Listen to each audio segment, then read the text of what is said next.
Good evening and welcome.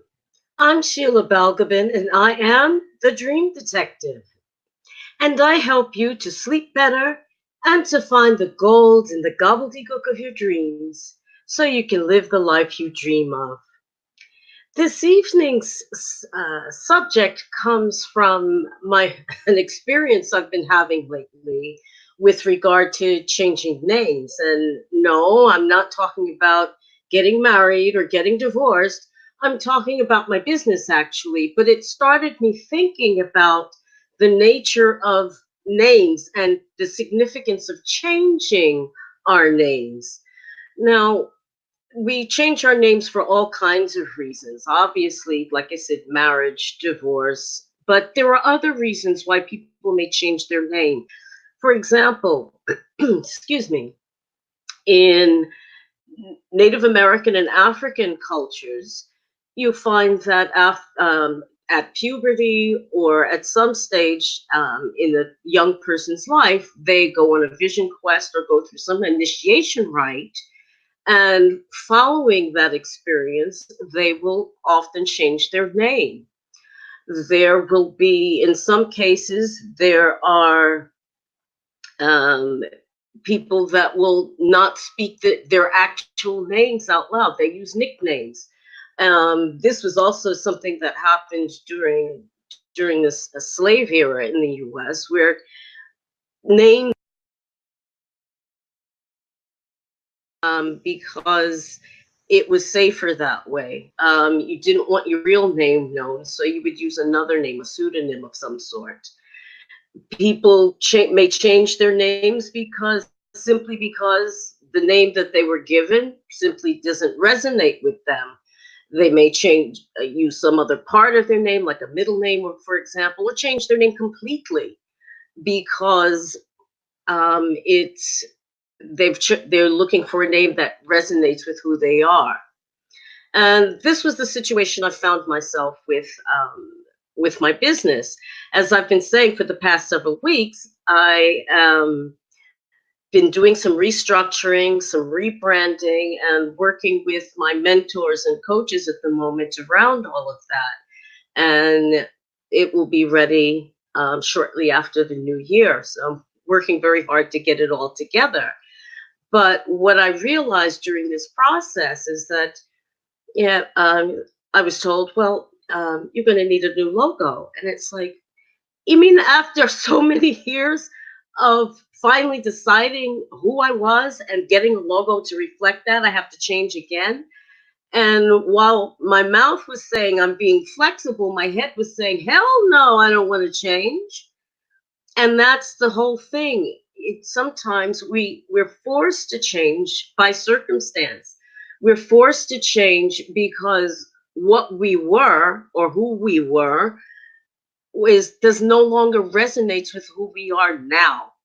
And the new vibration, the new energy that I'm bringing into my life and into my business requires that I be flexible about change. It's as simple as that. So I can't be precious about, oh, this identity is mine to the death. No, it's not.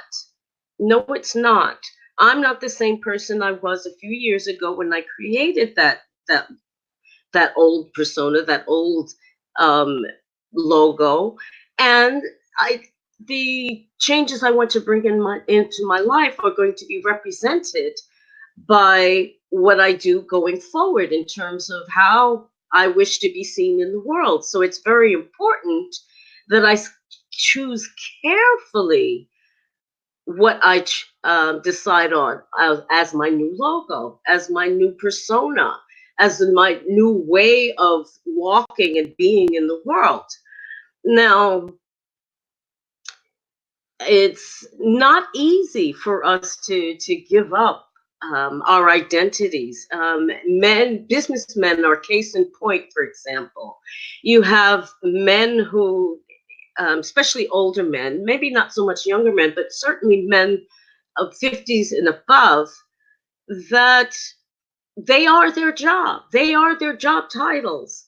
And when they're retiring are no longer that job, that title, they often become depressed because it's like, well, I'm no longer an accountant. I'm no longer a banker. I'm no longer a plumber. Who the hell am I now?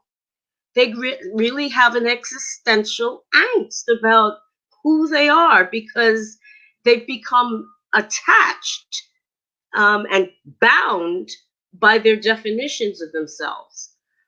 And it is vital, but absolutely vital, that we recognize that we are a work in progress. Not even at cellular level do we remain the same from 1 minute to the next.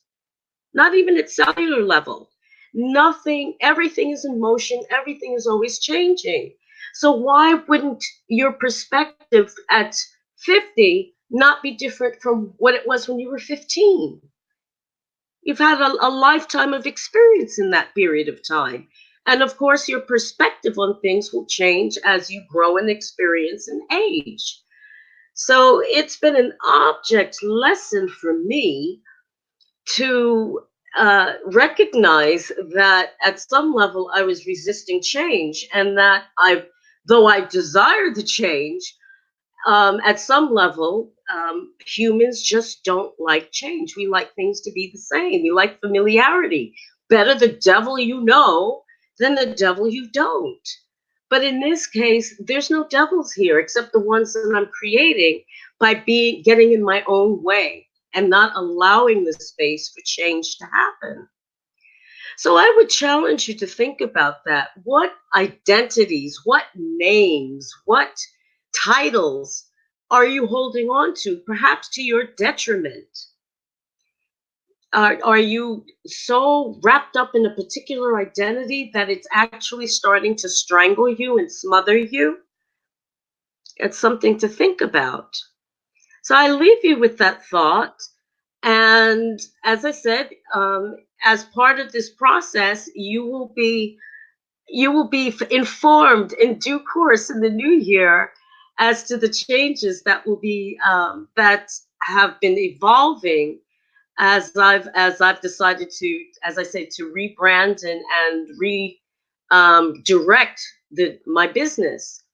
So it's been a lesson for me in being flexible, and a lesson to, and I hope it may be a source of inspiration and perhaps a lesson for you as well.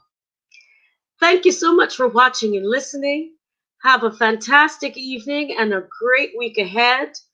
And I'll be speaking with you again very soon. Take care. Bye bye.